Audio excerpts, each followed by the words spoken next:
नमस्कार, मैं दीपक शर्मा और मेरे इस YouTube मंच पर आपका स्वागत है। अब नेता यूं तो सच नहीं बोलते, लेकिन कभी कभी घबराहट में सच जुबान से निकल जाता है।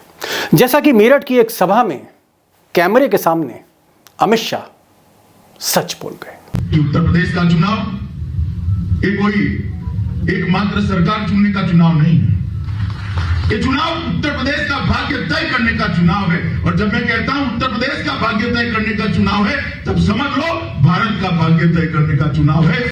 दोस्तों, नोट करिएगा, अमित शाह कह रहे हैं कि ये चुनाव उत्तर प्रदेश के भाग्य तय करने का चुनाव नहीं है, ये चुनाव देश के भाग्य तय करने का चुनाव है। और जब मैं कहता हूं उत्तर प्रदेश का भाग्य तय करने का चुनाव है, तब समझ लो भारत का भाग्य तय करने का चुनाव है। अब इस उत्तर प्रदेश के चुनाव में बीजेपी की जमीनी हकीकत क्या है, ये तो आप मेरी रिपोर्ट्स में लगातार देख रहे हैं। लेकिन अमित शाह जो भाजपा के चाणक्य हैं, ये जो बार बार कह रहे हैं कि प्रदेश का भाग्य, देश का भाग्य, ये देश के भाग्य का मतलब क्या है?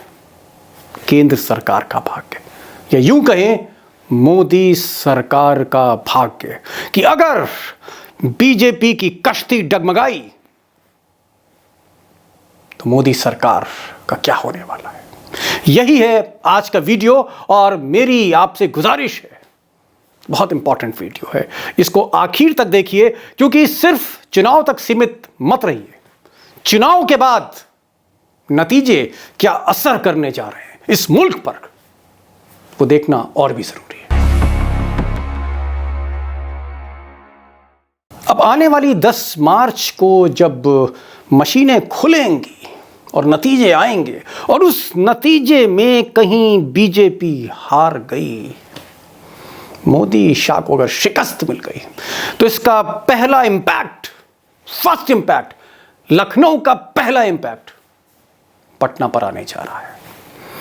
और मैं कह रहा हूं बहुत भरोसे के साथ, क्योंकि मैं लगातार नीतीश के कुछ करीबी लोगों के भी टच में हूं, तेजस्वी के भी संपर्क में हूं, और जो मेरी बातें हो रही हैं उससे साफ जाहिर है कि बिहार विधानसभा में जो आंकड़े हैं, जो संख्या बल है, वो संख्या बल किसी भी सूरत में बीजेपी को फेवर नहीं करती। बीजेपी सिंगल लार्जेस्ट पार्टी हो सकती है, लेकिन एक छोटा सा झटका सरकार गिरा सकता है पटना में, पाटलिपुत्र में। दोस्तों, एक दूसरी बात, दरअसल नीतीश कुमार और नरेंद्र मोदी, इनकी कभी बनी नहीं। और ये जो आप रिश्ता देख रहे हैं, ये मैरिज ऑफ कन्वीनियंस है। और सबसे बड़ी बात ये कि नीतीश कुमार जातिगत जनगणना के बाद जिस तरह से तेजस्वी के साथ एक मंच पर आए, भले ही वो खुलकर नहीं आए, लेकिन भीतर ही भीतर जो केमिस्ट्री बन रही है, और खासकर नीतीश का ये कहना कि ये उनका आखिरी चुनाव था बतौर मुख्यमंत्री, यानी अगली मंजिल, अगली सीढ़ी, अगला निशाना दिल्ली है, इंद्रप्रस्थ है। और ऐसे में तेजस्वी पाटलिपुत्र में और नीतीश इंद्रप्रस्थ में, ये समीकरण बन रहा है और आंकड़े नीतीश के साथ है। अपनी बात जो बिहार के अंदर सर्वसम्मति का प्रस्ताव है, उसके बारे में अपनी बात रख देना चाहिए। और क्या करना है, क्या नहीं करना है, ये तो केंद्र सरकार के ऊपर निर्भर है। जो जातीय जनगणना हो जाएगी तो सबका सेटिस्फैक्शन होगा, ये जान लीजिए। अब हम लोगों को बस इंतजार है निर्णय का।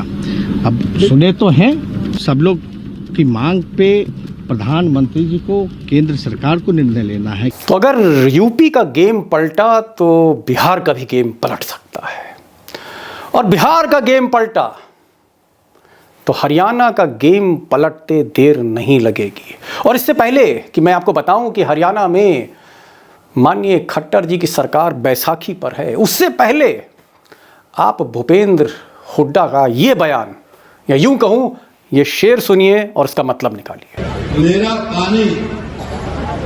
पानी उतरते देख किनारे पे घर मत बना लेना। मैं समंदर हूं, लौट कर जरूर आऊंगा।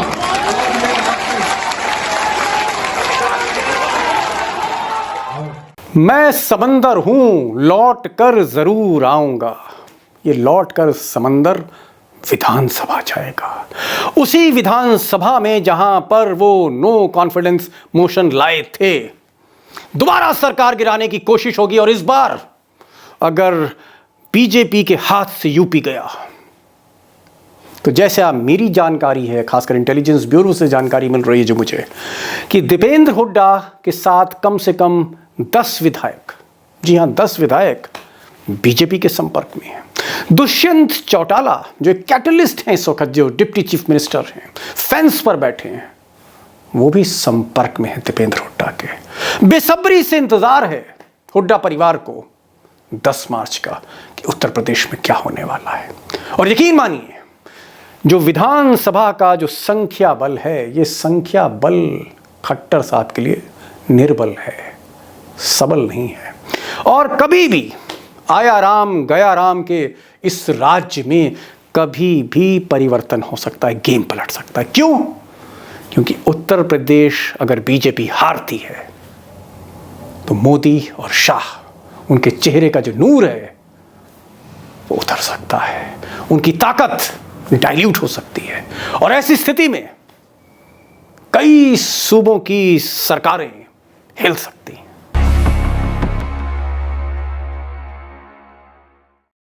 दोस्तों, यूपी के नतीजों का इंतजार सिर्फ नीतीश कुमार, तेजस्वी, भूपेंद्र हुड्डा, दीपेंद्र हुड्डा और दुष्यंत चौटाला को ही नहीं है। इस चुनावी नतीजों का इंतजार सुब्रमण्यम स्वामी को भी है। इन नतीजों का इंतजार वरुण गांधी, मेनका गांधी को भी है। आप इनकी ट्वीट्स देखिए।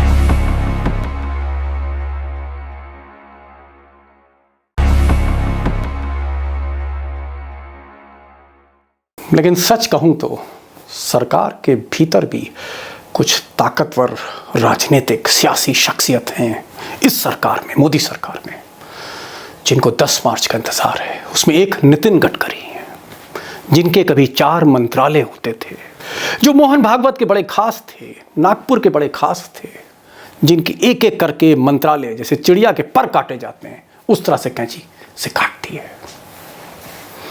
राजनाथ सिंह, मुझे याद आ रहा है कि 5 जनवरी के बाद राजनाथ सिंह इस सेमीफाइनल, उत्तर प्रदेश के सेमीफाइनल में लखनऊ में नहीं दिखे। वो राजनाथ सिंह जो भाजपा के प्रदेश अध्यक्ष रहे, जो भाजपा के राष्ट्रीय अध्यक्ष रहे, जो उत्तर प्रदेश के पूर्व मुख्यमंत्री रहे, कोई नहीं पूछ रहा है। राजनाथ भीतर ही भीतर 10 मार्च का इंतजार कर रहे हैं। और एक लंबी लाइन है, इस लाइन में प्रकाश जावड़ेकर हैं, इस लाइन में रविशंकर प्रसाद हैं, और मैं अगर बोलता जाऊंगा तो 2-4 मिनट और खर्च हो जाएंगे। आप यूं मान लीजिए कि सरकार के भीतर और आरएसएस के भीतर कई ऐसे नामचीन लोग हैं जिन्हें 10 मार्च का इंतजार है। दोस्तों, 10 मार्च के बाद अगर फैसला मन माफिक मोदी और शाह के नहीं आता है तो बिहार में जो होगा होगा, हरियाणा में जो होगा होगा, केंद्र सरकार में जो होगा होगा। सबसे बड़ी मुसीबत गुजरात में आने वाली है, जिसे चुनाव का सामना इसी साल करना है। और वहां सरकार तलवार की धार पर है।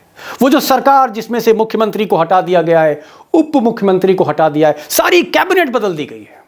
सत्ता विरोधी लहर अगर गुजरात में तेज हुई, जैसा कि लग रहा है, जैसे कि आसार हैं, तो ये जो तलवार है इस सरकार की गर्दन पर और करीब आ जाएगी। और पहली बार अगर गुजरात खिसक गया तो मोदी और शाह के लिए मुसीबतों का पहाड़ टूट पड़ेगा 2024 से पहले। इसीलिए अमित शाह ने कहा था, और मैं फिर दोहराना चाह रहा हूं, कि उत्तर प्रदेश का फैसला नहीं है, ये देश के मोदी के भाग्य का फैसला है। और जब मैं कहता हूं उत्तर प्रदेश का भाग्य तय करने का चुनाव है, तब समझ लो भारत का भाग्य तय करने का चुनाव है। तो साहब, डू और डाई, करो या मरो की स्थिति सिर्फ अखिलेश यादव या जयंत चौधरी के लिए नहीं है। उनके पास अभी भविष्य है उनकी उम्र को देखते हुए, लेकिन डू और डाई कि कहीं ज़्यादा गंभीर स्थिति करो या मरो की स्थिति मोदी और शाह के लिए है, जिनकी सल्तनत की बुनियाद हिल सकती है अगर 10 मार्च को बीजेपी यूपी गंवा बैठी। तो फिलहाल देखना होगा कि 10 मार्च को जब मशीनें खुलेंगी, 11-12 बजे तक सारे ट्रेंड आ जाएंगे, उस दिन शपथ के करीब कौन होता है, मोदी सरकार का भाग्य या फिर गठबंधन की इस युवा जोड़ी, इसका मुस्तकबिल। दोस्तों आज सिर्फ इतना ही।